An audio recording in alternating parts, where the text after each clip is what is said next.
За сайн байцгаана уу? Арай минь хүргэе. За би та бүхэнтэй өнөөдөр товчхон өөх шаталтын талаар товчхон мэдээллийн 10 минутанд багтаагаад мэдээлэл хүргэхээр шийдлээ. Жоо ойроохон л болчлоо. За тэгэхээр хүмүүс ер нь бол илүүдэл жингээ хасгаж байгаа хүмүүсийн хувьд бол гол зорилго бол ерөөсөө л өөхийг шатаах л байна. Жингээ хаснаа гэдгийн гол цаа дагуулга нь бол илүүдэл одоо бие махбод хоримтлогдсон өөхийг шатаах юм байна. За тэгжээж яг үндсэн утгаараа бол одоо илүүдэлжийн хасалт гэдэг юм зүйл бол явагдаж байгаа. За тэгэхээр өөх гэдэг зүйл ер нь ямар ч утгатай вэ гэхээр за хүний бие махбодд бол өөхний эсүүд байж идэг. За энэ өөхний эсүүд дотор л одоо эс дотор хоримтлогдчиход байгаа өөхөн тусал гэж нэрлэдэг одоо шинжилгээний нэршил нь болохоор триглицерид гэж. Энэ триглицеридийг л нэг үгээр хэлбэл дасгал хөдөлгөөн болон хоолтынхаа тусламжтайгаар одоо шатааж биохимийн урвал явагдчихээ задлах гэдэг. Энэ зүйлийг л ерөөсөө одоо нэг fat burn-ийн буюу өөх шаталт гэж нэрлэж байгаа. За тэгэхээр энэ өөх шаталтын процедур ер нь яаж явдаг вэ гэхээр за түрүүний хэлээдсэн триглицерид гэдэг зүйл маань болохоор биохимийн урвалаараа болохоор өөхний хүчил болон глицерол гэсэн хоёр хэсэг болж задардаг юм байна. Тэгэхээр хамгийн гол зүйл болохоор тэр өөхний хүчил гэдэг байгаа зүйлийг л ерөөсөө одоо задлах нь хамгийн чухал байгаа. Тэгэхээр энэ зүйлүүд бол дасгал хөдөлгөөний одоо тусламжтайгаар биохимийн урвалууд явж байгаа. Тэгэхээр энэ өөхний хүчил нь маш олон биохимийн үе одоо гинжин үе шаттай урвалууд явагдсаар байгаад эцсийн дүндээ юу болж хувирдаг вэ гэхээр нөгөө өөхний хүчил чинь задарсаар байгаад эцсийн дүндээ нүрс хүчлэнхий ус хоёр болж хувирж байгаа. За тэгэхээр ус болж ийна гэдэг нь бид нар дасгал хийгээд ингээд идэвхтэй дасгал хөдөлгөөн хийгээд илүүдэл жингээ хасах дасгал хөдөлгөөн хийж хагаад бид нар хөлс гадагшилж яадаг. Энэ нь болохоор яг өөх шаталт явагдаж байгаа процедурын дүнд таны одоо биохим оруулаар өөх чинь шатаад ус болж байгаа нь таны бие махбодоор хөлс болж гарч байгаа. Нөгөөтэйгөр нүрс хүчлэнхий үүсэж байна гэдэг нь амьсгалын төвийг нүрс хүчлэнхий цочроож өгдөг. За амьсгалын төвийг цочроосноор одоо зүрхийг маш одоо хурдтайгаар олон агшуу зүрхний цохилтыг тоошруулах дээрэс нь амьсгалталт нэмэгдэж идэг. Хүн дасгал хөдөлгөөн хийгээд ирэхээр ачаал аваад ирэхээр амьсгалын тоо олширж идэг нь бас энэ цаад утгаараа бол одоо энэ өөх шаталтын процедур явж байгаатай л холбоотой. Тэгэхээр та өөхөө шатая гэж бодож байгаа бол илэрлэл нь таны бие махбод хэрвээ хөлөрж байгаа бол та өөх шатааж ийн гэсэн үг. Амьсгалын тоо чинь дасгал хөдөлгөөний үед амьсгалын тоо чинь олширж байгаа юм бол өөх шаталт явагдаж байна гэж ойлгох хэрэгтэй. За тэгэхээр өөх шаталтын төвд бас нэг ийм асуудлууд байдаг. Ус уух ёстой юу үгүй юу гэдэг. Тэгэхээр яг өөх шаталтын процедур тэр түрүү хэлжсэн өөхний хүчил чинь задраад ус нүрс хүчлэнхий болдог. Энэ гинжин урвалт чинь усны оролцоо байж ээж ус одоо энэ оролцоотой байж ээж өөх шаталтын процедур илүү сайн явна гэсэн үг. Тэгэхээр яг дасгал хөдөлгөөнийхөө өмнө баг ойрхон хэмжээтэй шингэн нөхөж одоо ус уух нь таны өөх шаталтыг бол илүү дэмжиж өгч идэг. За тамирчдын хувьд бол жингээ хасж байгаа тохиолдол бол ихэвчлэн усыг хордог. Энийний цаад учир нь бол тамирчдын хувьд бол өөхийг шатааж жин хасах биш булчингийн маасдах одоо усны агуулмжаа хасж жин хасдаг болохоор тамирчдын хувьд бол энэ одоо шингэн хорж одоо жингээ хасдаг. Тэгэхээр илүүдэлжин хасгах жаагүй тамирчин хоёрын хувьд бол өөх одоо жин хасах процедур бол хоёр шал өөр зүйл байгаа. Тэгэхээр энэтэй бас андуурж болохгүй. За нэгт бол өөх шаталтын процедур бол ингэж явдаг байх нь. За тэгэхээр дасгал хөдөлгөөний хувьд тусламжтайгаар өөх шаталт явнаа. За би энэ хүмүүсийн асуултуудыг харахгүй байгаа шүү. Тэгээд дараа нь юмсан уншия гэж бодоод харахгүй нэхлээд өгөх мэдээллүүдээ бүгдийн сайхан өгчээ. Дараа нь асуултанд нь боломжоор хариулаад явъя. За тэгэхээр дасгал хөдөлгөөний хувьд бол ер нь бол бие махбодын саяны биохимийн урвалаар явж байгаа нь аэробны бол анаэробны дасгал хөдөлгөөнүүд гэж одоо бие махбод үүсчихэд. За тэгэхээр аэробны төрлийн дасгалыг сонгож хийснээрээ таны өөх шаталт процедур явнаа. За энэ дасгал хөдөлгөөн юу гэдэг вэ гэхээр за та өглөөдөө гарч гүйдэгч байдаг юм те гүүх дасгал хөдөлгөөн бол энэ одоо өөх шатах дасгал хөдөлгөөнд ордог байх нь.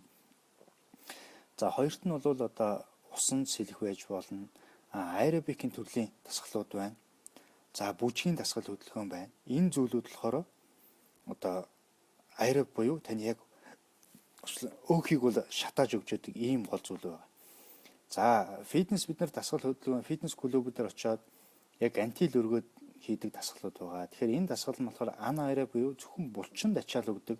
Нэг үгээр бол та өөхөө шатааж дуусны дараа булчиндаа ачаал өгж булчингаа томруулах гэж байгаа үед бол энэ дасгалыг хийх хэрэгтэй. Өөхөө шатаах гэж ингээд та антилтай зурлаад ах юм бол нэг үгээр бол таны одоо өөх шаталтын процедур явахгүй нэ. Тэгэхээр нэгт бол та дасгалаа сонгохдоо аэробны төрлийн буюу илүү кардио ачаал авдаг дасгалуудыг сонгох нь байна. Хоёрт бол та өөхөө шатаах гэж явах үедээ бол дасгалын үед бол цэвэр усыг бол тодорхой хэмжээний ууж явах хэрэгтэй байна. За гуравт хүмүүс өөх шаталтыг дэмждэг бодисууд нэмэлтүүд юу байдаг вэ гэж асууж байдаг. За гадуур бас худалдаанд байж байдаг L-карнитин гэж байдаг. Энийг бол бас аваад дасгалын өмнө хэрэглээд ингээ явах юм бол бас тодорхой хэмжээний үр дүн өгдөг. Ямар учиртай вэ гэхээр L-карнитин гэдэг нь болохоор яг таны тэр одоо өөхний хүчил гэдэг зүйлийг эсрүү дамжуулж ороход гол үүрэг гүйцэтгэж байдаг ийм одоо бас нэгдэл байдаг. Тэгэхээр зарим хүмүүс төрөлхийн одоо L-карнитины нийлэгчл дутмагчтай байх тохиолдол байдаг. Тэгэхээр L-карнитин эдрийг бол та бүхэн бас дасгалжуулагч багш эмчнэртэйгээ зөвлөж байгаа бас аваад хэрэгжилж болно. За хоёрт өөх шаталтыг дэмждэг зүйл бол кофений төрлүүд одоо зүйлүүд. За кофе өөх шаталтыг дэмждэг гэдэг. Тэгэхээр кофе бол яг өөх шаталтанд бол яг шууд утгаараа оролцохгүй ч гэсэн тэр өөх шаталтын процедур химийн уруулыг явж яадаг одоо тэр ферментийг бол маш сайн идэвхжүүлж өгч яадаг. Тэр утгаараа кофе бол бас өөх шаталтанд одоо дан байдлаар бол нөлөө үзүүлж яадаг ийм зүйл байгаа. Тэгэхээр өөх шатаанаа л гэж та бодож байгаа бол дасгал хөдөлгөөн хийх хэрэгтэй юм байна. Хоёрт нь болохоор хоолн дээр мэдээж илчлэгийн зөрүү гаргах ёстой зүйлүүд байгаа. Тэгэхээр за давчхандаа дахиад дүгнээд хэлэхэд бол зүрхэнд кардио ачаал өгсөн дасгалаа та сонгоорой. Хоёрт нь усаа одоо яг дасгалын өмнөхөн баг багаар олон давтамжтай уугаарай. Хоёрт нь бол гуравт нь бол хоолны одоо илчлэгийн зөрүү гаргах хэрэгтэй. За дөрөвт нь бол мэдээж нэмэлтээр тэр L-карнитин байдаг юм уу, кофе байдаг юм энэ зүйлийг бас хэрэгжилж болно. За яг энэ тэсвэрийн үед бол дасгалын өмнө бол кофе уучих бас зүгээр байдаг. Яагаад гэвэл та жишээлбэл 30 минут гүүгээд ядраад ингээ болохыг санагдчихдаг бол энэ тэсврийг бол бас кофе нэмэгдүүлж өгч байдаг. 30 минут гүйдэг байсан бол 40 минут магадгүй гүйлгэн гэсэн үг. Тэгэхээр энэ зүйлүүдийг бас хэрэгжилж бас болно гэсэн үг байгаа. За тэгэхээр ингээд товчхондоо миний өгөх мэдээлэл үгээр дууслаа. Тэгээд одоо эхнээс нь асуултуудаа уншнаа. За дуун суул юмаа л гэсэн байна. За дасгал хөдөлгөөн хийх боломжгүй настай хүн байн хоолны дэглэм бариад байгаа гэвч турахгүй юм яах вэ? Яг турнаа л гэдэг зүйл чи ерөөсөө саяны хэлдгээр өөх шаталтын процедур л явах хэрэгтэй. Тэгэхээр өөх шаталтын процедур чинь яг дасгалын тусламжтайгаар бас явагддаг болохоор дасгал хийхгүй л бол бас өөх шатна гэхэд бол хэцүү. Гуй болон гидсэн төрөмлөгцөө өөхө шатаах вэ? За саяны зүйлүүдээр л ер нь дасгалуудаа хийгээл явхад бол гуй гиз гэлтгүүл ер нь бол өөх шаталтууд явагдана. Лайва хадгалчих тэхүү одоо жаахан зам байна. За хадгалнаа. Лайва бол бүгдийг хадгалаад яваад байгаа. Гол нь та бүхэн маань бас дараагийн хүмүүс бас үзэх үүднээс дуусангуут нь бас шеэрлээд байгаараа тэгвэл бас их олон хүнд хүрэх байхаа энэ мэдээлэл. Төрсөн юм шиг болгоно. За хийсвэр хийж төрсөн хүн хаяа гидсэн дүүрсэн юм шиг болохыг яавал зүгээр. Яг энэ гиз дүүрэнгэж байгаа бол энэ хийсвэр авалгын эднэрт бол хамаарал байхгүй. Гиз дотор ямар нэгэн өөр шалтгаантай л байгаа бах. За лайва хадгалаарай гинэ. Дараа нөө хараа юм. Тийм инхэ онж боксинг дасгалууд зүгээр өгч. Тэгэхээр боксинг дасгалууд бол яг энэ түрүүний хэлсэн одоо кардио ачаал өгдөг, одоо зүрхэнд ачаал өгдөг, өөх шаталтыг дэмждэг ийм дасгалууд байгаа. Тэгэхээр боксинг дасгал хөдөлгөөнийг сонгох юм бол бас өөх шаталт чи илүү хурдтай явагдана. L-карнитин Гранд Плаза зарагдаж байгаа нь яг албан ёсныхон. Би тэрийг сайн мэдэхгүй байна. Тэр албан ёсны юу байна уугүй юу гэдгийг би мэдгүй. Олон газрууд л оруулж ирж байгаа. Тэгэхээр тэрний баталгаа юмнуудын таад өөрсдөө сонгож авах хэрэгтэй байх та. За их ойлгомжтой зөвхөстэй мэдээлэл гэсэн байна. За. За энэ дээр хүн хар кофе зүгээрөө сүйтэй чихэртэй тархалуулах мэдээж сүйтэй гэдэг нь өөрөө маш их тослогтой байгаа кофений хувьд. Чихэртэй гэдэг нь бас л глюкоз сахар агуулсан байна. Тэгэхээр та жингээ хасгах гэж байгаа, галбираа барьж байгаа, дээрээс нь өөхөө шатах гэж байгаа бол ийм төрлийн кофенуудаас болчихоо. Уух гэж байгаа бол ерөөсөө цэвэр хар кофе уугаа заншиж. За хүмүүс бол одоо энэ кофе шопуудаар орохдоо ер нь хэвшлэн сахартай, сүүний агууламжтай ийм кофенуудыг захиалдаг бах. Эсвэл гэртээ ч гэдэг юм гадуур хэрэглэхдээ. Тэгэхээр энийг бол болчих хэрэгтэй. Яг цэврээр нь хараар нь уугаа сурчих юм бол таны эрүүл мэндэд тодорхой хэмжээний эерэг нөлөөтэй, сахартай, сүйтэй л болох юм бол цаад утгаараа хорттой.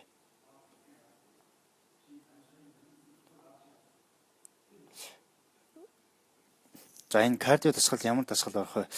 Фитнест яваад суулт хийвэл үр дүнтэй. Яг хүмүүс ихэвчлэн ингээд нэг суулт дасгал. За мэдээж та өөхөө шатаахгүй булчингийн масса авах гэж байгаа бол ийм суулт, гантилтай энэ хүчний төрлийн дасгалуудыг хийвэл болно.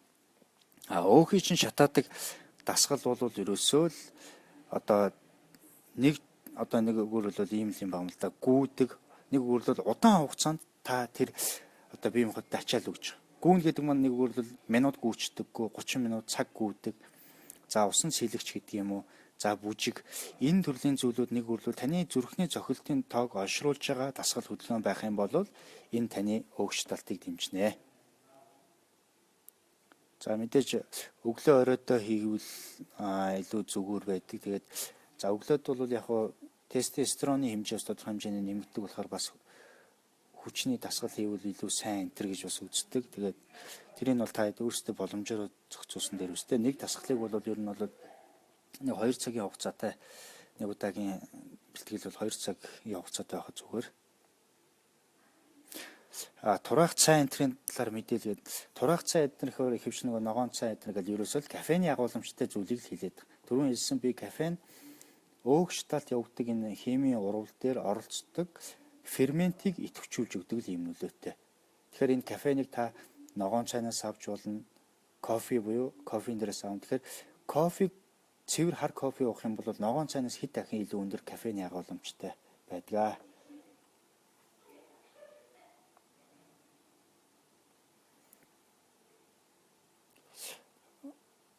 Яг энэ дасгал хийх гүүх үедээ зузаан хувцс хөлсний хувцс өмсөх нь өөгштэй хахад тэгэхээр энэ нөгөө дулаан үүсэлтийг нэмэгдүүлж өгөө тэндээс бас нөгөө физикийн хуулиараа бол өөгш одоо халууны нөлөө үүсгэж шатааж өгч байгаа зүйл. Тэгэхээр бас энийг хэрэгжилж болно. Бас дөнгөж бас дасгал хөдөлгөөн хийгээд ийм бас циклон хувцс өмсөд явчих юм бол бас өөрөө унчих гад идэг тал байгаа. Тэгэхээр тэрийгэ тохируулна үз.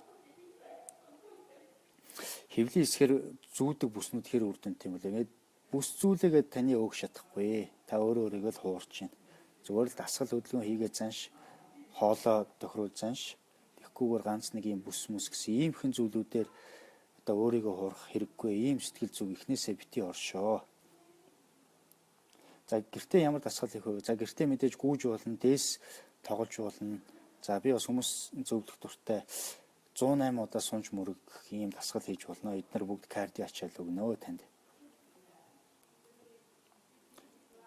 40 минут кардио дасгал хийж байгаа. Орой хоол идэхгүй байгаа. Санаанд оролцох хэдэн килограмм турахгүй будаага уралт юмс. За энэ сувд эрдний хувьд бол одоо дасгал хөдөлгөөн болон хоолны горим их зөв хийж байгаа юм байна. Тэгэхээр доороо та сар гэхдээ гол нь таны анх эхэлж байгаа хугацаа жингээ хасч эхэлж байгаа жингийн байдал энэ зүйлүүдээс хамаарат их бага нь хэлбэлцдэг. Тэгэхээр дунджаар бол 4-5 кг бол хасчих واخ уу.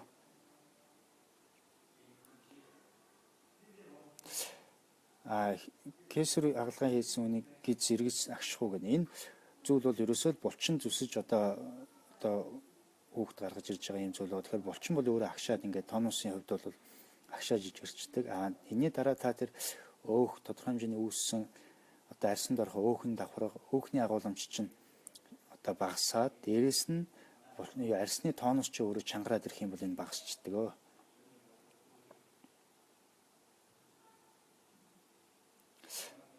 Саунд яг байн хөлөрөх байдлаар энэ бол яг бас өөгчталт явагдчихж байгаа зүйл бол биш. Яг саунд хөлөрж ингэж байж байгаа үед бол илүү целлюлит буюу тэр нөгөө арсанд орох өөхний давхаргын тэнд хөрөмжлөгдөх целлюлит л ер нь бол багасдаг. Тэртээ яг Түрүүний бидний хэлээд байгаа өө гештальтын процедур бол энэ дээр бол явагдахгүй ээ.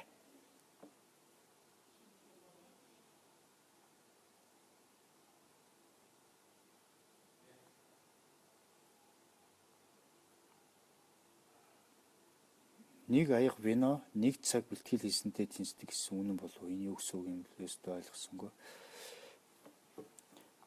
За ингээд өнөөдрийн одоо шууд одоо мэдээлэл үгээр өндөрлөө. Тэгээ та бүхэн маань бас шеэр хийгээрэй. Би энийг хадгалаад постлж чинь тэгээд цаашаа хүмүүстэй үзэж амжаагүй хүмүүстэй одоо мэдээлэл хүргэх үүднээс шеэр хийгээд байгаараа тэгээд олон хүнд хүрээд тах тусмал одоо бид хэдий зориг биелэх баха. За ингээд орой надтай хамт байсан та бүхэндээ баярлалаа.